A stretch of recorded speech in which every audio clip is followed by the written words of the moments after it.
مرحبا يا رفاق، مرحبا بكم مجددا في القناة. أوناموريف هنا كالعادة لإبقائكم على اطلاع بآخر مستجدات سوق الانتقالات. اليوم لدينا العديد من المواضيع لنناقشها، من تشافي سيمونز إلى هاري كين ونيكو باز وبول بوغبا. دعونا نبدأ معا.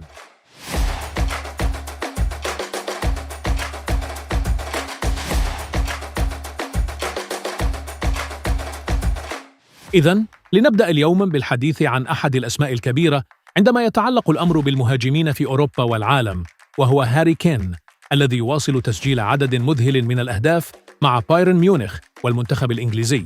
لكن في مقابلة مع ESPN أراد هاري كين توضيح أمر مهم، وأعتقد أنه من الضروري تسليط الضوء عليه. في هذه المقابلة أكد هاري كين مدى تركيزه على مشروع بايرن، وقال إنه لا يفهم من أين تأتي الشائعات التي تربطه بأندية الدوري الإنجليزي الممتاز. كانت هناك روابط مع عدة أندية في الأشهر الأخيرة، وهناك دائما شعور في وسائل الإعلام الإنجليزية بأن هاري كين قد يعود يوما ما إلى البريمير ليج، وهو أمر طبيعي بالنظر إلى أن يستيل إلى توتنهام.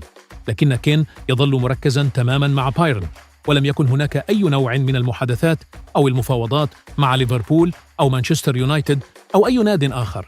أما توتنهام فلديهم بند يتيح لهم إعادة شراء كين إذا قرروا ذلك، لكن القرار النهائي يظل بيد اللاعب. في الوقت الحالي كين سعيد للغاية مع بايرن، وسعيد بالمدرب الجديد فينسنت كومباني، ويدرك أن النادي سيقوم بتعديلات كبيرة في الصيف مثل رحيل توماس مولر، ما سيجعل هذه الفترة حاسمة بالنسبة لبايرن. قبل عام كان تشافي سيمونز هدفاً لبايرن ميونخ، لكنه انتهى به المطاف في لايبزيغ. في يناير وافق باريس سان جيرمان ولايبزيغ على صفقة انتقال دائم بقيمة تتراوح بين 50 إلى 55 مليون يورو، تصل إلى 80 مليون يورو مع الإضافات.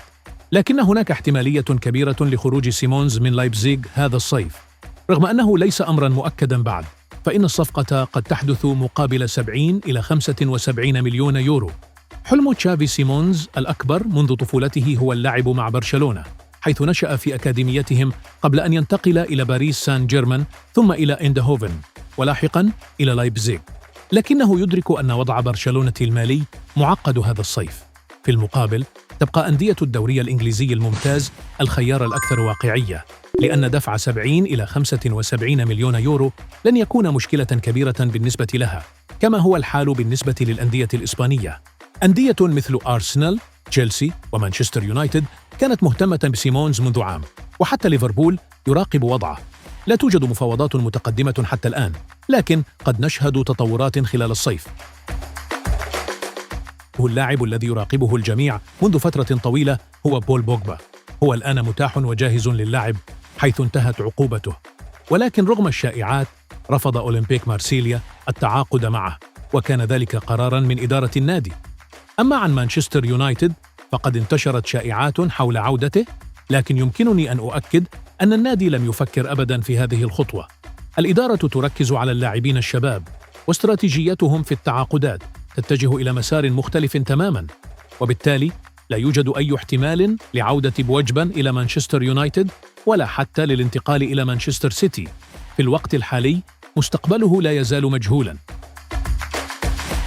اللاعب الشاب نيكو باز يواصل التألق مع فريق كومو في الدوري الإيطالي تحت قيادة سيسك فابريجاس. فريق كومو يرغب في الاحتفاظ به لموسم إضافي، لكن القرار بيد ريال مدريد.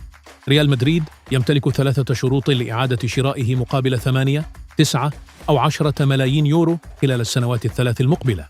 لذا النادي لا يريد فقدان السيطرة عليه، لأنهم يعتقدون أنه موهبة واعدة للغاية.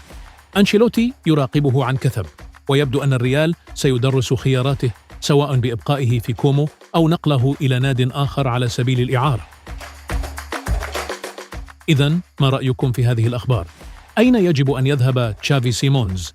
وما هو المستقبل الأنسب لبول بوجبا؟ شاركونا آراءكم في التعليقات، ولا تنسوا الإعجاب بالفيديو وتفعيل الإشعارات والاشتراك في القناة. نراكم قريباً.